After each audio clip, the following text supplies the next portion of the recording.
Assalamualaikum warahmatullahi wabarakatuh. Perkenalkan, kami dari kelompok 1. Di sini ada saya pribadi, saya M Yunus, juga ada teman-teman saya.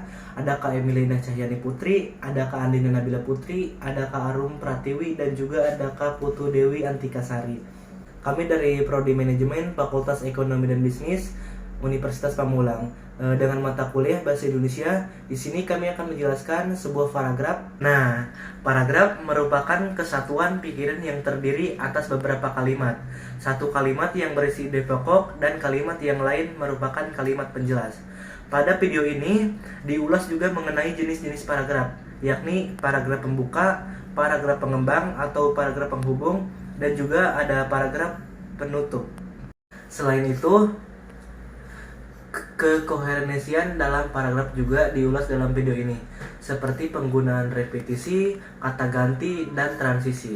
Video ini ditutup dengan penjelasan singkat mengenai teknik pengembangan paragraf yang terdiri atas teknik alamiah, teknik anti-klimaks, teknik perbandingan, teknik pertentangan, teknik analogi, teknik sebab akibat, dan teknik klasifikasi. Untuk materi selanjutnya akan dijelaskan oleh teman saya. Di sini saya akan menjelaskan cara pengembangan paragraf. Ada beberapa pengembangan paragraf yang yaitu terdiri dari A. Cara pertentangan. Pengembangan paragraf ini mengungkapkan dengan cara pertentangan seperti berbeda dengan, akan tetapi, dan sebagainya. Dengan sebagai contoh, Tono ingin sekali mengikuti pertandingan balap sepeda. Akan tetapi, dia tidak mempunyai sepeda. Untuk itu, ia bersikeras agar memiliki sepeda. Ia mencoba menjajankan dagangan di kantin sekolah. Bahkan, ia rela tidak jajan selama beberapa minggu. Yang kedua, ada cara perbandingan. Paragraf dengan cara perbandingan ini biasanya menggunakan ungkapan tersendiri, seperti dengan, seperti halnya, akan tetapi, sementara itu, dan sebagainya. Contohnya, setelah berhasil dengan gemilang mengorbitkan Osama bin Laden sebagai seorang pahlawan dan dermawan, Taliban sekarang kesulitan untuk memisahkan diri. Sementara itu, Washington menginginkan Osama bin Laden diadili karena dituduh terlibat dalam peledakan Kedutaan Besar Amerika Serikat di Kenya dan Tanzania pada Agustus 1998 yang memakan korban 200 orang lebih. Yang ketiga ada cara analog. Cara analog merupakan pengembang paragraf dengan mengibaratkan pada suatu hal. Cara ini digunakan untuk memberikan gambaran kepada pembaca. Konjungsi yang digunakan yaitu ibarat, seperti, bagaikan, dan sebagainya. Contohnya, hidup itu bagaikan roda berputar. Hidup pun selalu berputar, kadang ada di atas, kadang juga ada di bawah. Untuk itu, hidup tidak boleh jumawa. Yang keempat ada cara contoh. Menggunakan kata-kata contoh, contohnya, Menteri Dalam Negeri Gumawan Fauzi menyatakan seharusnya aparat pemerintah mempermudah pengurus perizinan.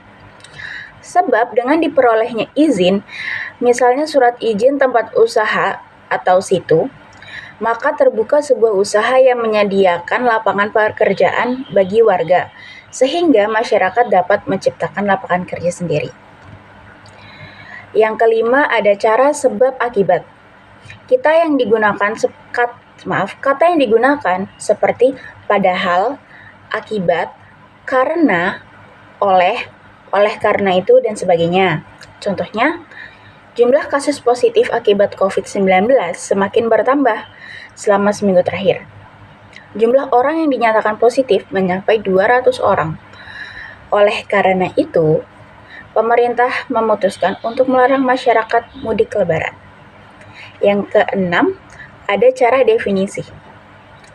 Kata yang digunakan itu adalah seperti, yaitu, yakni, dan sebagainya. Contohnya, Universitas Pamulang adalah salah satu perguruan tinggi yang berada di bawah lingkup kerja LL Dikti Wilayah 4. Unpan beralamat di Jalan Surya Kencana nomor 1 Pamulang, Kota Tangerang Selatan, Provinsi Banten. Unpam melayani 17 program studi yang berada dalam 6 fakultas dan 1 program prasarjana. Untuk menyelenggarakan pendidikan, Unpam memiliki 3 lokasi kampus. Kampus pertama untuk Fakultas Ekonomi dan Fakultas Hukum berada di Jalan Surya Kencana, Pamulang. Kampus tersebut dijadikan sebagai kampus pusat karena rektorat ada di kampus tersebut. Kampus 2 terdapat di Jalan Witna Harja, Pamulang. Kampus 2 tersebut dijadikan sebagai Fakultas Teknik dan kampus 3 berada di Jalan Puspitek Serpong. Yang terakhir ada cara klasifikasi. Contohnya, Oliver Curry sebagai pakar evolusi dari London School of Economics menyatakan bahwa spesies manusia akan terbagi menjadi 2, yaitu golongan elit dan golongan terbelakang. Jadi di sini aku akan menjelaskan paragraf berdasarkan teknik pemaparannya. Nah, berdasarkan teknik pemaparan ini memiliki 5 macam, yaitu ada paragraf argumentasi, juga ada paragraf deskripsi, dan juga ada paragraf eksposisi. Nah, yang keempat ada paragraf persuasi, dan yang kelima ada paragraf narasi. Nah, yang pertama ini aku akan jelaskan paragraf argumentasi. Paragraf argumentasi ini merupakan paragraf yang berisi ide atau gagasan dengan diikuti alasan yang kuat.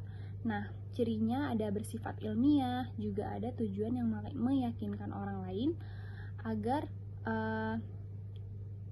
yang dikemukakan itu merupakan kebenaran.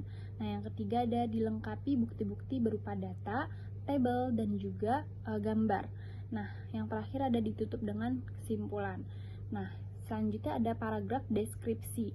Nah, paragraf deskripsi ini adalah paragraf yang melukiskan atau juga menggambarkan sesuatu dengan tujuan agar pembaca seakan-akan bisa melihat atau juga mendengar dan merasakan sendiri semua yang ditulis oleh penulis. Nah, cirinya ini ada yang pertama menggambarkan atau melukiskan objek tertentu ya, seperti orang, tempat, keindahan, alam, dan lain-lain. Nah, bertujuan untuk seolah-olah melihat sendiri objeknya. Nah, selanjutnya ada paragraf eksposisi.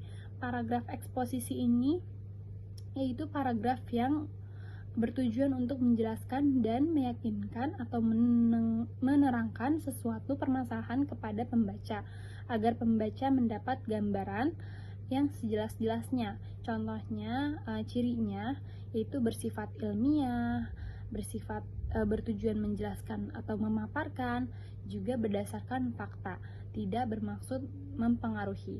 Nah, selanjutnya untuk paragraf persuasi ini yaitu paragraf yang bertujuan untuk meyakinkan dan membujuk seseorang atau pembaca agar melaksanakan atau menerima keinginan si penulis. Nah, cirinya ada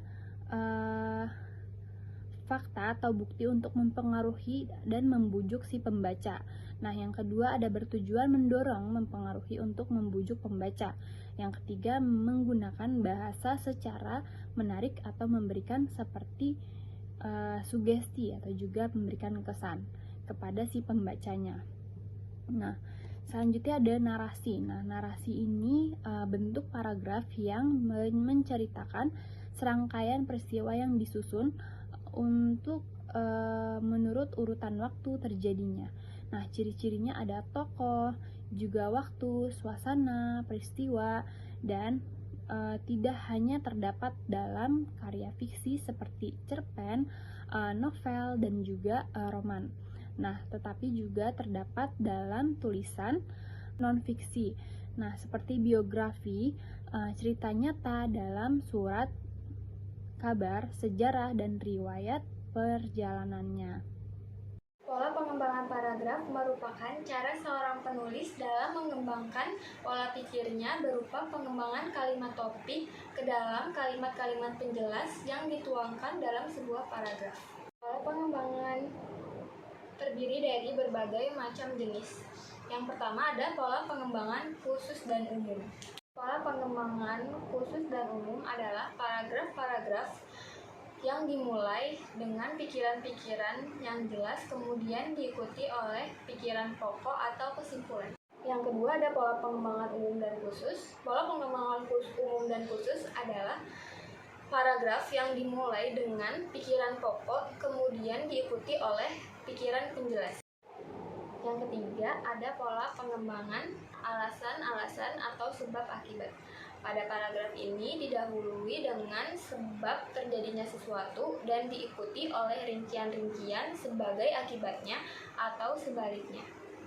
Yang keempat, ada pola pengembangan dengan perbandingan. Pada pengembangan jenis ini, mengungkapkan persamaan dan perbandingan dua objek atau lebih. Terakhir, ada pola pengembangan dengan contoh. Pengembangan jenis ini dikemukakan suatu pernyataan yang diikuti oleh rincian berupa contoh-contoh.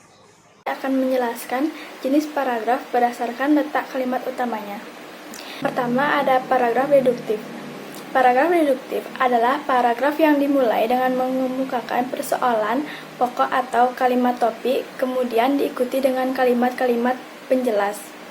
Contohnya itu, empon-empon merupakan salah satu jenis jamu tradisional orang Jawa.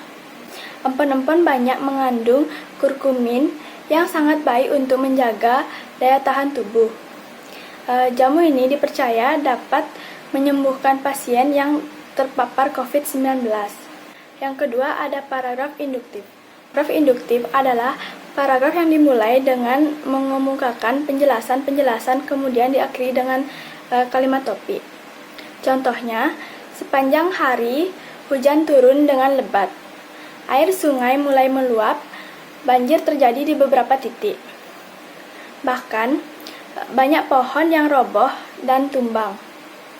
Rupanya, musim hujan sudah mulai tiba. 3. Ada paragraf campuran.